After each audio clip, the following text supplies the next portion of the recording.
So there's a lot of conversations that happen in and around the cannabis space, both here on the Canna Connect Show and in the Cannaverse. But there's really one person that comes to mind for me who's there all the time, and that's Cory Lake. He's in the middle of it. World insurance is his world now. And Cory Lake has made Minnesota cannabis his world, and it's starting to pay dividends. He's being seen as a thought leader and an advocate for the greater cannabis industry. He understands it. He takes a measured approach. He's never too up, too down. And he's fantastic to work with. We work with Cory Lake, World Insurance, and Canna, and we recommend you reach out to them if you have any insurance needs. Yeah, look up Cory Lake. If you haven't met him yet, he's your guy. What are you now able to offer beyond what you had before when it comes to the World Insurance platform and serving your clients? Yeah, so now we get into things like 401k benefits, basically the entire spectrum. If you knew everything that you knew, that you know now, but you weren't in the position that you are, where would you enter the cannabis space right now? What happens in Minnesota when the federal hemp ban goes into effect?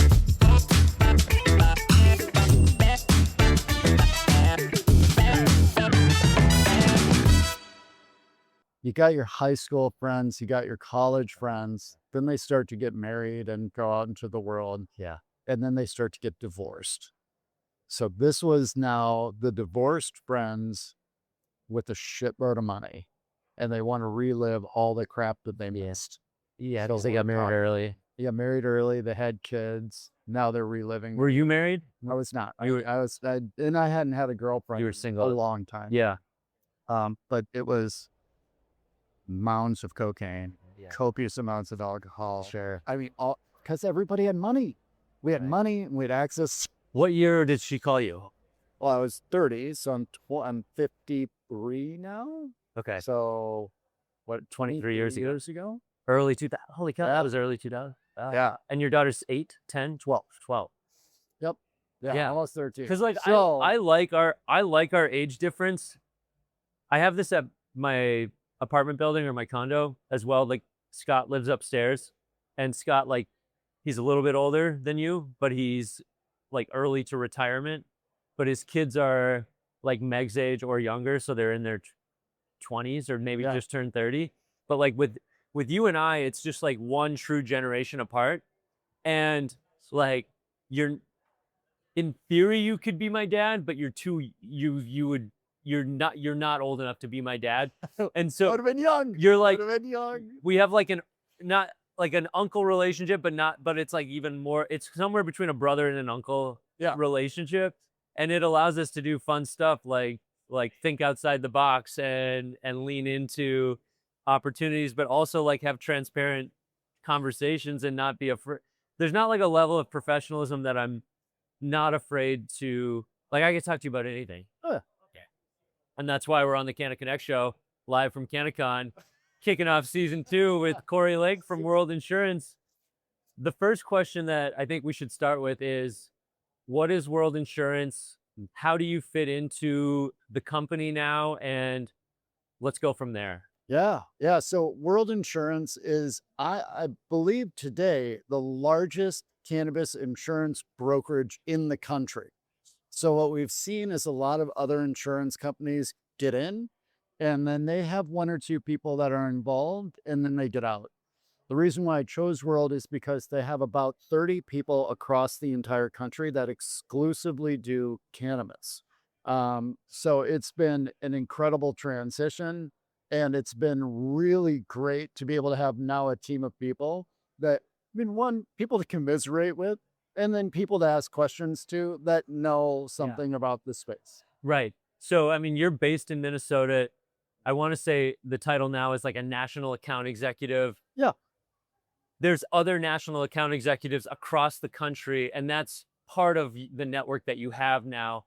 You were doing a lot of that nationwide reach out on your own with Lakes Group Insurance. However, a lot of folks were reaching out to you because of Minnesota's unique market, as we could put it, right? Both on the hemp side and the cannabis side as we know it.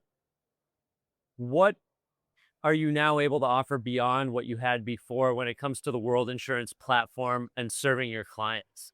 Yeah. So now we get into things like 401k benefits basically the entire spectrum, and then being able to offer services from startup all the way into IPO. So they really do, and they thrive in those large market accounts, Okay. which is absolutely incredible. It takes a village at that point. I Right. mean, you can't do those things on your own. Right. You need more resources. You need a full team. And the other thing is compliance. So it's something that was really hard for me to keep up with was what was happening around the country. So I got a call from a state. I had to do a copious amount of research to make sure that what I was doing was appropriate In for the Vermont. state. Vermont, Michigan is another great Michigan. example. They have Michigan. very specific insurance requirements. And that was stuff that I had to like spend time digging around and studying. Now I call somebody in Michigan and go, hey, what's going on? What do I need to know? Fill me in. Right. So You've not- got the 411 through your Absolutely. colleagues. Absolutely. So it's not that I'm still not doing the research. It's just not as hard. Yeah. Yeah. Doesn't take the time, the energy, the effort that it wants to. Because cannabis is a state by state regulated market, every state is going to have a little bit of a different, I'm going to say approach, but it's a program, and it's the details and it's the compliance aspect that's really critical. Correct. It's not so much the policy, it's how does the policy need to be crafted in order for it to be compliant. Yep. And effective. It needs. I mean, Oh, you know, sure. there's the like we have transport stuff here where Yeah. you have to carry transport insurance. Right. We've got work comp requirements that have to be met. That's not every state. Every state doesn't require transport and insurance. So And when it comes to like the license types that we have in Minnesota, like we have around a dozen license types within the cannabis industry or the cannabis program here. Is that common in other states that they have a wide variety of license types? yeah, oh yeah. I Yeah. mean, so what's kind of funny is they name it different. So Yeah. the Office of Cannabis Management isn't the Office of Cannabis Management in every state. Correct. So you've got different names for different things, Yes. but it's all sort of the same thing. But Right. then there's, you know, there's states with fewer license types. There's states with more license types. So understanding those nuances is, or having the resource to be able to go to say, hey, what am I looking at here? It's a huge weight off of my shoulders to know that I can get professional advice from somebody who's sitting on the ground in those states. Right. So you have more at your fingertips. You have more access to the understanding those tough questions, getting back to your clients, both in Minnesota as well as across the country. But within Minnesota, with the different license types, what license types require more insurance? Well, I would say anybody that's doing the full vertical, obviously. So, I mean, dispensaries are one bucket, processing, cultivation. I mean, they're all, you can all be bucketed out. But if you're a micro or a meso, Yeah. or medical, I mean, that's going to really be the expansion. I suppose it's nuanced, right? Because micros can be fully integrated or they could just be retail. exactly. So the more integrated you are, the more insurance you're going to need to have. Correct. That makes sense. Yeah, because again, it's I call it bucketed. Sure. So, you know, a dispensary is going to have certain needs that cultivation doesn't. Yeah. At the end of the day, professional liability is the big one there, where, you know, if you are in a professional setting or I'm giving you advice on, you know, what type of product to use, that requires professional liability. You don't see that in cultivation. Okay. Are you getting out into the field? And what are some of the sites or types of companies that you've gone out and visited Yeah. this spring and summer? So, Yeah. literally, like I think it was last week, I just went and visited our friends at Carpe Diem, you betcha, Okay. and sat in a tractor. They have a new tractor. Oh my gosh. So I Wow. love doing site visits. And you know, I told them I'd come out and help. I mean, it's Wow. it's actually a big part of what we do and what we have to do. Yes. To really get a sense of what's going on and understand the risk that we're taking. So I get out to sites, I take photos, I try to get as immersed as I possibly can. And then I also want to see when the operation gets up and operating, I want to see how they're operating. Right. Because then I can do a risk assessment. I can look at it and go, okay, hey, these are things you should change. The boxes shouldn't be stacked to the ceiling. You know, the fire hydrant should be checked. those sort of things. And then we also have people on the insurance side that come out and do those compliance checks as well. Sure. So providing guidance along the way. Absolutely. And you're more informed than ever, right? Year after year, yeah. you gain more experience. Oh yeah, absolutely. The hemp versus cannabis, not so much the debate, but like, are you still onboarding new-ish hemp clients? Yeah. Yeah. There are people that are manufacturing beverage. And this is across the entire country, Okay. which is it's amazing and a little strange all at the same time. I mean, obviously I think this is very near and dear to Minnesota. Yeah. I think we see it differently than a lot of people, but there are a lot of people that are coming into the space, Right. and a lot of people that are getting out of the space. Interesting. Right. But The it market's ever doesn't changing. and it doesn't seem to be slowing down, just evolving or changing in Huh. different ways. Even on the hemp side. Even on the hemp side.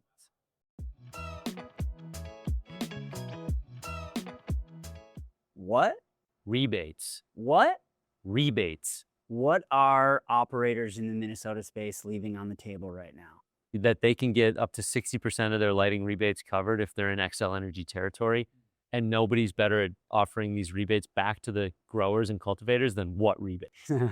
Perfect. HVAC, lighting, overall cultivation, air conditioning, dehumidifiers. We've got these hot temperatures. We've got these humid conditions.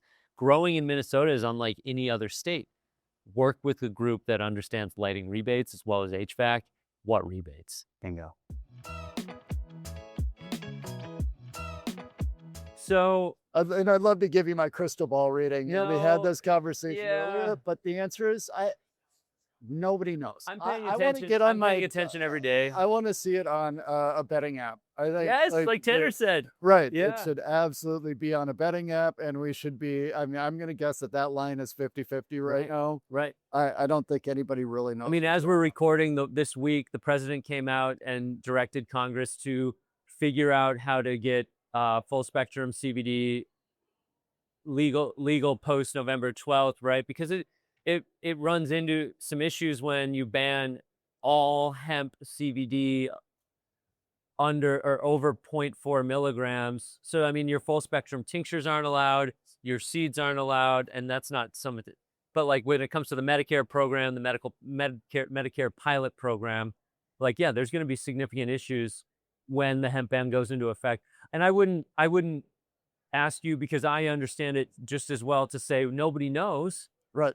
And it's unfortunate. My biggest question when it comes to that is, how is the OCM in Minnesota going to operate when it comes to, you can get a hemp license right now, and I'm sure there are, applications being approved as we speak, They are. but like, what happens in Minnesota when the federal hemp ban goes into effect? That's one of the questions I am willing to ask. And I think that our state will continue business as usual. Okay. I don't know that it will change at the end of the day. The interstate commerce would change. Yeah, well, I mean, yeah, and I'm talking about just in the state of Minnesota. So the interstate commerce, and we're seeing it today where how you sell the product is changing. Yep.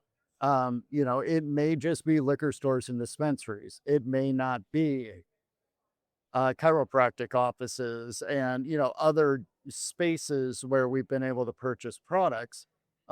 But Yeah. that all being said, I think that they will allow us to continue to. The question will be, though, is as a manufacturer, can you sustain Right. with that limited now supply Market. Yep. or market or places to sell it? Yeah. And the answer is I don't know. And it depends on, I think it depends on where you sit as a entrepreneur and where you sit on, is it my main thing? Yeah. Or is this a side hustle? And if it's a side hustle and you can make a pallet and sell it and have fun with it, Yeah. that's one thing. Sure. If it's your main source of income that you've had for the last 4 years Right. and you're used to a national footprint, Right. the model doesn't work anymore. But are the guys that are producing your one pallet per quarter still going to be in business? And that as you Right. go further up the chain, that's where it really becomes concerning, because Surly gets referenced a lot as one of the largest breweries in Minnesota to be producing cannabis beverages, and they're seriously concerned about the hemp ban and how it affects their overall business. Well, and we've seen breweries already go out of business. Right. As we For this record, reason. this is the last weekend of Bauhaus Brew Labs. There we go. Yeah. Exactly. Yeah. Super concerning. We could probably spend all day talking about it. One thing that has come up this week as we've been talking on the Canna Connect Show is how it has been such a good entry point for entrepreneurs. You mentioned, Carpe Diem and You Betcha as an example. We've talked about them in the past where it provided great exposure, great opportunity to learn and understand the market on the low dose hemp side. And then now to see what they're doing with manufacturing on the adult use tribal side. This is a huge summer for adult use cultivators to be producing product, to have their first run at the end of the year. But not everybody's going to be up and running and have flower by October. There's going to be folks that are up and running later on this year and will have flower by this winter. And how do you foresee the next 6 months, 12 months, 18 months going as it relates to supply demand and the overall market here? So I guess my forethought is that we'll see more product.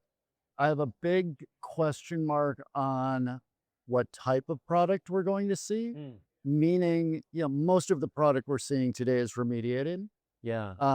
Are we going to get over those mold issues? Are we going to be able to get, how much cannabis is going to make it through? Right. So Right.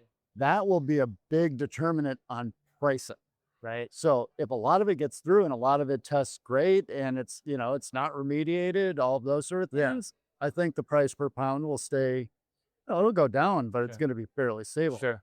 If a lot of it gets through and it's not remediated and all of a sudden we've got, more product to sell. Do you think there's an element of trying to control the amount of supply that's entering the market right now? Because we're seeing some bottlenecks with testing. Yeah, I don't think so. I think that's just growing pains. Okay. At the end of the day. Yeah. We saw people early on trying to get labs up and operating and learning that it was very expensive and hard to do. Yeah. We're seeing more labs come on board now. Yeah. And we're seeing some disappear. Yeah. Right behind us, an open booth from Legend Technical Services. Correct. Yeah, that's disappointing. But then you see Adams independent testing coming online in Moorhead. So it's correct. It is, I guess, part of the growing pains of a new market, of a new space. Within the space, what are the biggest operational risks cannabis companies face? And then maybe not the biggest, but what do you really have to look out for? And I think all business. Yes. We're talking, it's humans. Okay. At the end of the day, it's the human risk. And it's, this is where SOPs become a big, big deal. And making sure that the people that are working have things that they need in order to be successful. We make the brewing at the end of the day. So I'm going to say it's the human. Minimizing human error. Correct. Going through it in practice before it becomes real. Yeah. Right. And some of that is experience-based. Yep. Absolutely. And limiting risk profiles. So making sure people have the appropriate PPE, making sure people are on mats, slip and fall mats, that sort of stuff, making sure people are wearing, protective gloves if they're doing something with sharp objects or heat or whatever it is. So it's just making sure that we have those sort of things. Where we see the most claims are on the human side. It's slip and falls. It's, getting injured in some way, doing something, physical activity, a lot of living soil where you're lifting, heavy buckets of dirt, those sort of issues. It's not a lot on the fire side or, those sort of bigger things that we think of when we think of what, insurance and what insurance actually. How different are the conversations you have with a dispensary operator versus a cultivation client. And is there a little bit of a learning curve for you on the cultivation side, given that I guess, well, let me leave it right there. Yeah. So the answer is kind of. I mean, because this has been a complete vertical business since the beginning, Yeah. I had to learn everything. Yeah. And I had experience before, so Helps. so that helped a lot. But a couple of years ago, I had an incredible opportunity through Canada to talk to the claims people. So they brought in 5 claims people, Okay. and I got to spend a couple hours with them, Okay. which was absolutely amazing. And I got to hear the stories about the claims. And a lot of it was human error. So things that people were supposed to do that they didn't do. Okay. One of them, and I'm not sure if I had told you the story or not, but somebody had installed a bunch of lights, and in those, the LEDs, there was these little metal clips that came in there. And a lot of the times you're just popping those into a ballast and they click. So you think they're secure, Mm. but they had added these little clips that were supposed to go around the lights. Well, they didn't install the clips. The lights heated up, bent down, and started a fire. So I guess it was HCS or LEDs? LEDs. Wow. Yeah. So the blessing and the curse about having cameras everywhere, the blessing is that they could go back and they could watch the whole thing from start to finish. They're like, oh, we didn't see, you didn't install these clips. Mhm. Uh, the curse is that there was no insurance coverage because they didn't follow the instructions to the T. And because they didn't do that, they had no coverage. Yeah. So those sort of things are things that we learn, and you can only learn those in the field or from Right. somebody that's had It's like if it's not installed properly, the warranty is void. correct. That makes sense. Now, you brought up Canna, which has been a great partner for you as Yeah. long as I've known you. Talk to me a little bit about how Canna supports World Insurance. Canada is the carrier, so Okay. they write the paper. Okay. So, and they are the second largest in the country. They have been doing this forever. Okay. So their support is just helping their agents, making sure that they're doing the right job. Okay. And then we've got a lot of their reps. We've got 2 reps out here Yeah. today. Yeah. And they're walking around talking to people, Great. which is huge. You don't see a lot of insurance companies sending out reps, especially to support local agents. How does Olu and Kimberly's job differ from your job? So they're actually writing the insurance. So Okay. my job is to go out, meet local people, put the applications together, and then I hand it off to them. Okay. They underwrite the risk. Okay. So they're going to look at that risk, and they have certain parameters. So one of the things that they don't write are what's called a PC 9 or 10. So if you're way out in a rural area and the fire department is miles away, Yeah. they don't like that. They can't write that sort of risk. Interesting. Yeah. So we have to go to another carrier for those types of risks. So that's just one example. So they are one of the oldest insurance companies in the space Wow. Yeah. that there is. Yeah. So they know a lot about it. Yeah. So again, it's leaning on those sort of resources where I'm not doing all of that back end research. Yeah. And going back a little bit to those kind of the claims and the educational part of that, this was one of those things where when cannabis first started, we all had very, very different ideas of what the issues were going to be. And now through almost 20 years, Right. we know what those issues are, and they're completely different than what we thought they were going to be. Well, one of the tougher times we had in our relationship, from my perspective, was I was putting on a brand new event. It was hemp beverage focused or hemp focused, but we wanted to have some element of conscious consumption, but on the BYO side, the bring your own. And my insurance was gonna, for a 1-day event, was gonna be $3,400 or $3,500.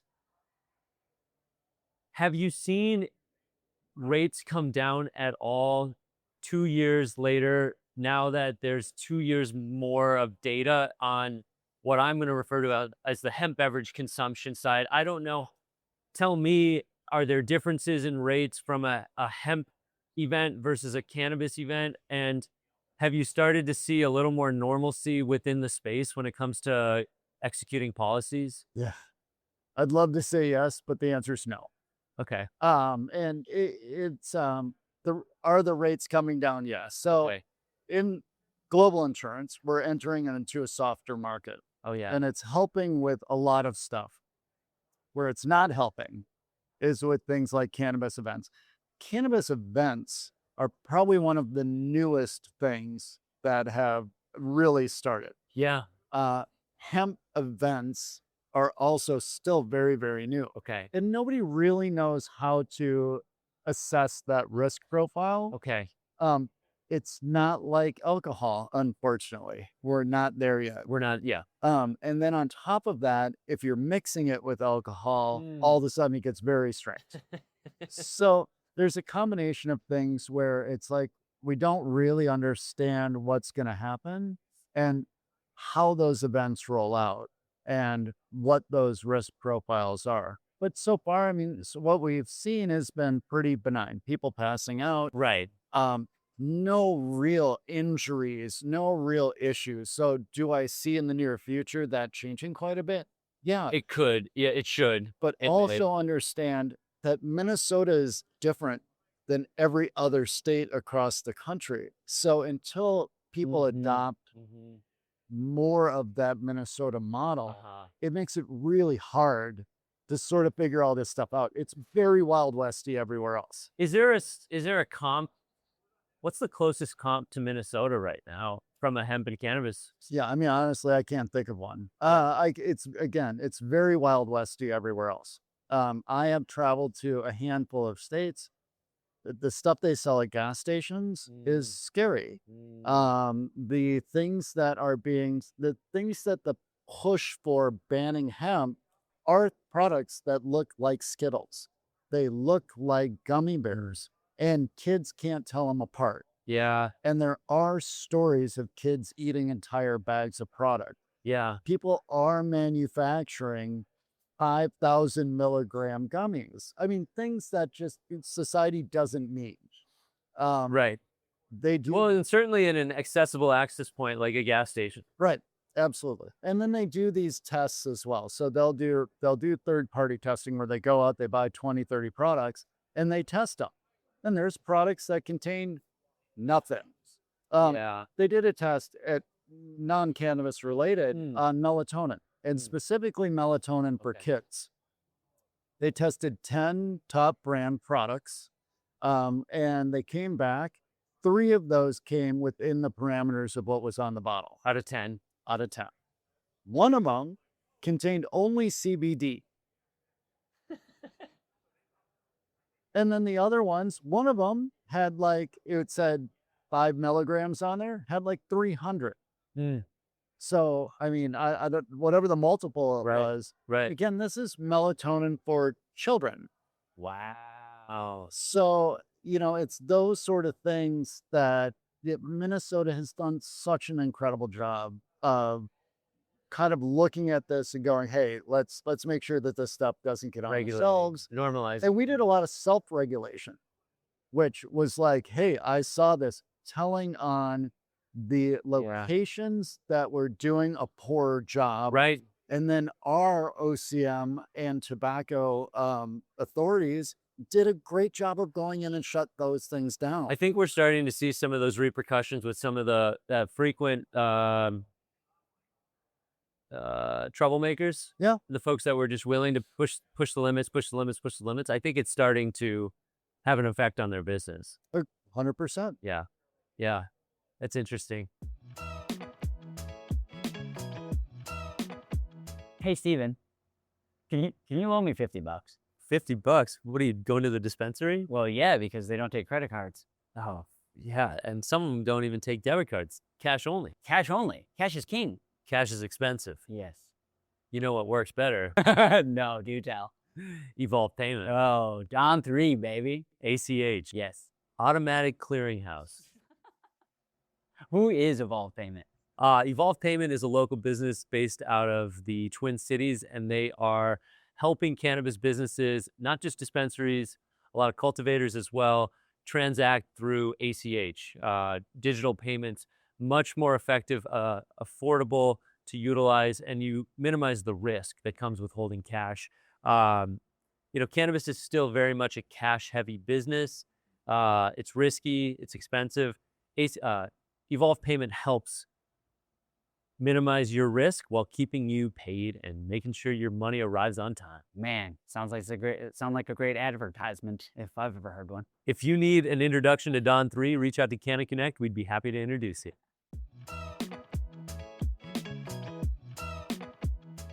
Let me ask you this: if you knew everything that you knew that you know now, but you weren't in the position that you are, where would you enter the cannabis space right now? As an insurance person, No, or as like just in general? Yeah, like wow. from a client standpoint, like Oh wow. So if I'm looking at the Minnesota market today and I was going to go into the cannabis space with everything you know, with everything I know. Oh. Man. let's say you had Yeah. And let's say you had it's my- $500,000 and you could get investors for for the rest the rest of it. whatever it is. Okay, so cultivation would be tough. Okay, today, and like getting into it August right now, or like, June I'm gonna- 2026. Yeah, so the question could be like, I would have to find a building. I would have to outfit it. I would have to do a build out. Right. The whole Because, build out is at this point, like a year from now, 2 years from now, I may be able to find a building that's already done. Yep. Yep. So it's a different time today. right. So what I would probably say is if I was going to open a business today, I would do a dispensary Okay. Yeah. because build out's going to be faster.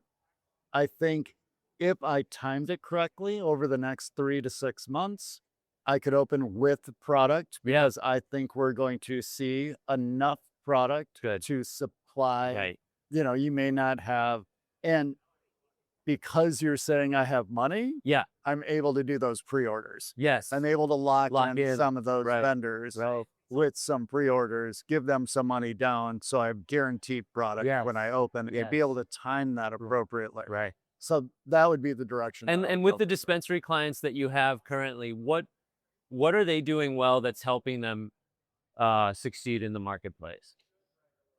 So the ones that I think are doing a great job, one is land and expand. So not one store, multiple stores. Okay.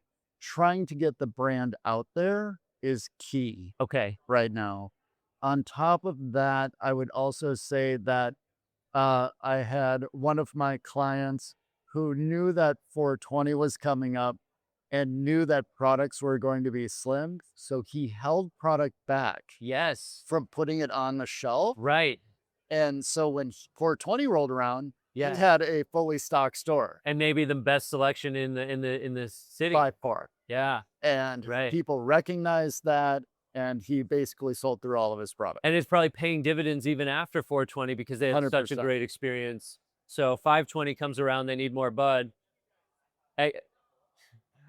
I don't know who you're talking about, but I can think of somebody I know that maybe is in that position or was in that position. But that makes a lot of sense.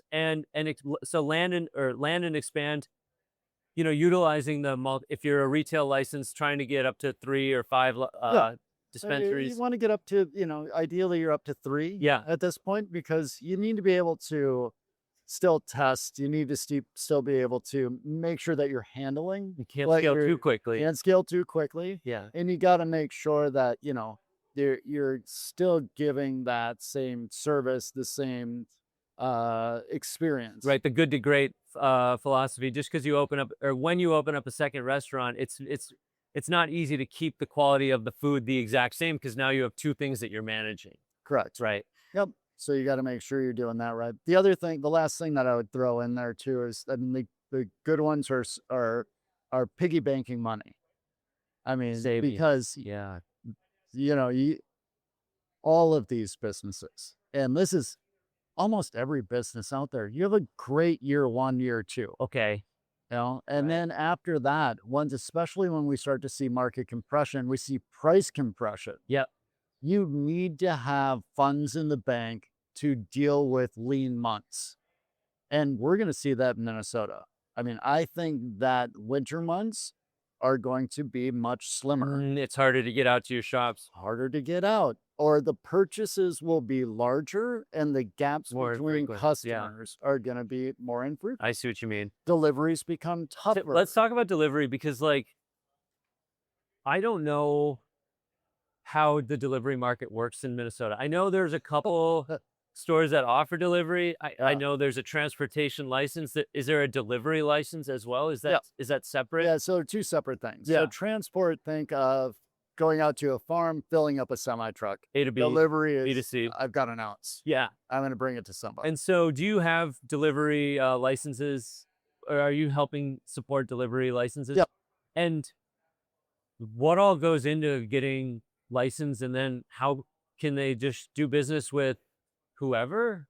Yeah. Yeah. So they can think of it more of like an Uber Eats. Yeah. At the end of the day, they can just sign up with different dispensaries and they can deliver product from point A to point B. Sure. But like with your dispensary that we just talked about, you opening up, No, I guess they would come to your store, they would pick up your product, they would deliver it to your customers. correct.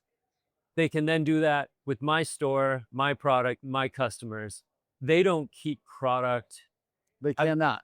So you are in, I believe, still, they can only deliver one product at one time. So it's I order 3 grams. I go to the store, I pick it up, I bring it to that customer. wow. I go through the ID check, Yeah. make sure that's getting through, I drop Right. it off, and then I go and do my next one. You can't pick up 10 pizzas, deliver 3 to your house, 3 to Henry's house, and 4 to my house. Correct. That's not an option. And to the best far of as my you know. knowledge today. And I think we'll learn a lot more about delivery, and I think that will be beneficial for the consumer at the end of the day. Yeah. Because I would much rather get my cannabis delivered than have to drive to go pick up my cannabis. Well, and we think about the medical patients as well. I mean, Let's we think about that. anybody elderly, medical, or people that are just still stigmatized, or That just, don't want to be seen outside. And absolutely. I mean, not in my parents aren't that example as far as like my mom uses a nighttime gummy and absolutely loves it, but I don't know that she's going to want to go to a dispensary to pick up her nighttime gummy. Right. Would she have it delivered? 100%. Okay. No. Yeah. Does she call me and deliver? And I deliver? Yeah. All the time. Right. Right. And chances are it's probably hemp derived at this point. And 100%. she can get it at the co-op or the grocery store or somewhere online even. But still, that Yeah. especially at a certain age point, I call it the Reagan era, the war on drugs. I grew up in that era, Yes. Right. and it's very, very that's a very ingrained thing. Where this is your brain on drugs, and that whole idea of having something that somebody will look at you and then possibly change your relationship. Right. Because they all of a sudden think it's just like they don't want to deal with that. Yeah. But people love what it does for them, Yes. and the entire medical component of cannabis Yes. is so important, and it's so important for, I think, the 65 and up generation, that they're finally getting some relief without taking some kind of pill. Pharmaceutical that Correct. it has side effects. I'm starting to share more often on this show that I'm a medical cannabinoid patient. I don't have a doctor that's prescribing my dose, but at this point I've been consistently taking CBD and CBD plus products for 6 years, and I don't operate well without them. They help me considerably with focus and energy and overall mood balance. And so I see a tremendous opportunity within the ratio products, the minor cannabinoid and THC products. So I'm Well, really happy with Representative West and what they've been able to push Yeah. forward with hemp ratio product or minor cannabinoid ratio products. Wildly important. And there's a big push in health and wellness right now. But more than just the microdose. I stopped calling it hemp beverage. That's microdose. Yeah. When I did my right along with GRD, 10 milligrams, 10 milligrams, 5 milligrams, 5 milligrams, nothing else. Okay, you are selling microdose beverages. Yes, you're calling it hemp, but it's a microdose amount of THC. No. Not to say it doesn't have an effect, but 5 milligrams compared to what you can get in Colorado is a microdose. Yeah. And I think it's interesting what you said about how it affects you. Have you ever not taken it Yeah. and seen the effect? Yeah. And that's, I think we see that with vitamins. We see it with any sort of Supplement. natural stuff Yeah. where you don't realize what's going on Right. until you stop. It's one of the hardest selling points of CBD. Right. You don't necessarily notice it until you don't have it. Until you don't have it. Right. So it's one of those things that takes time.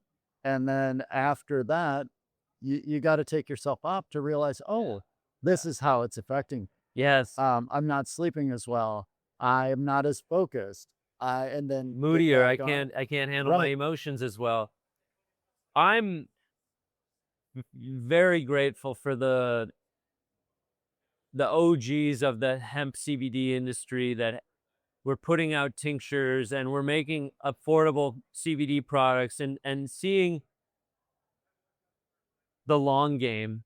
Because as I think about somebody like Sean Weber from Crested River, who's now operates Redwood County Weed Management, he came into it from a medicinal standpoint, helping his small network of folks out in the boonies in southwestern Minnesota to operating on low margins with CBD tincture products, CBD topical products. And not to say he wasn't selling other products, but those cannabinoid rich products are so critical. And I think Minnesota has a strong understanding of minor cannabinoids more than other states. And I'm glad that we're seeing progress, because I don't want minor cannabinoids to be left out of the equation when it comes to dispensaries in gummy form, in beverage form. And I feel like those are more, it ends up being more botanical and more medicinal than, not. It's medicinal. Right. It's serving our ECS,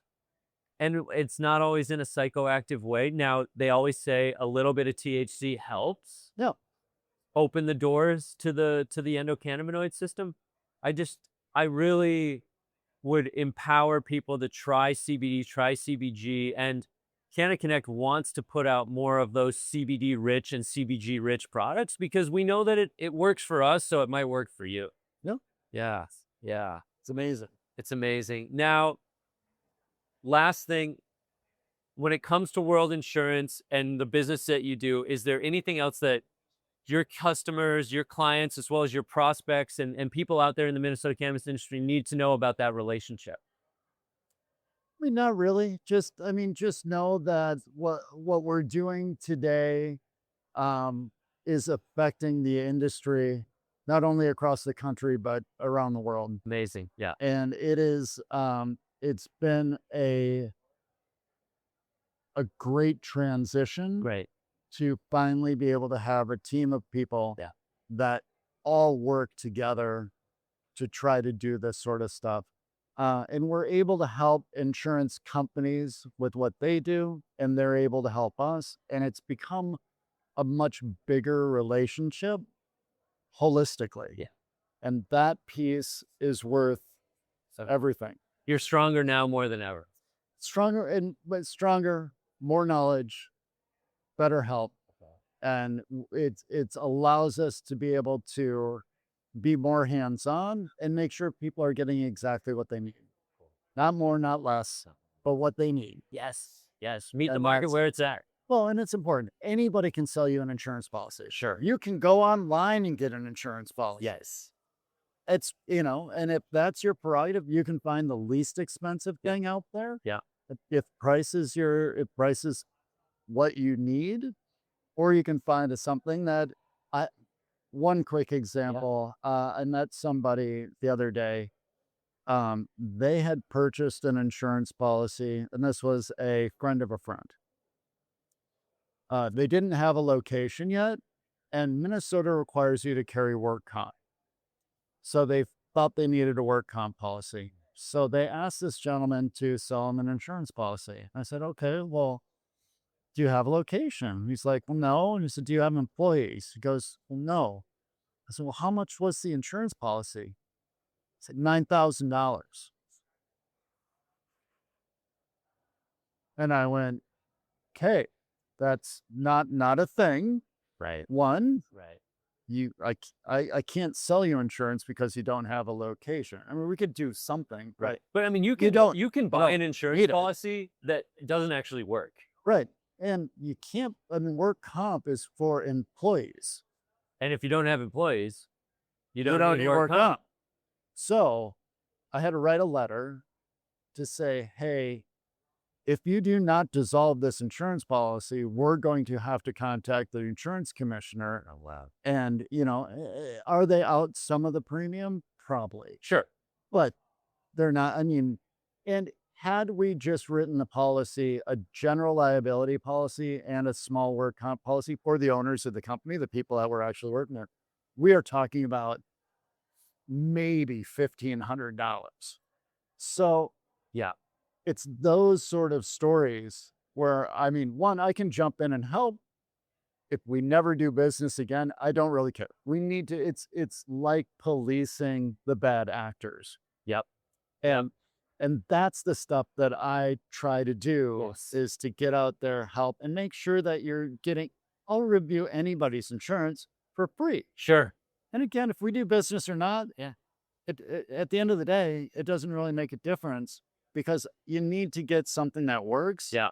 And we need to make sure that everybody is safe. And you're not getting too much or too little, and you're getting something that will react if something terrible happens. Okay. And a lot of the time, the least expensive product is the least expensive product. Yeah. Yeah. You're probably not going to get what you need out of it. Right. But again, if money is the issue and you're trying to do it that way, tell me. Yeah. Hey, you have to be honest with your insurance agent. Right. And your attorney and your CPA. And I mean, these people are your team, and we all want you to succeed. And something I really like to say to people is that I succeed if you succeed.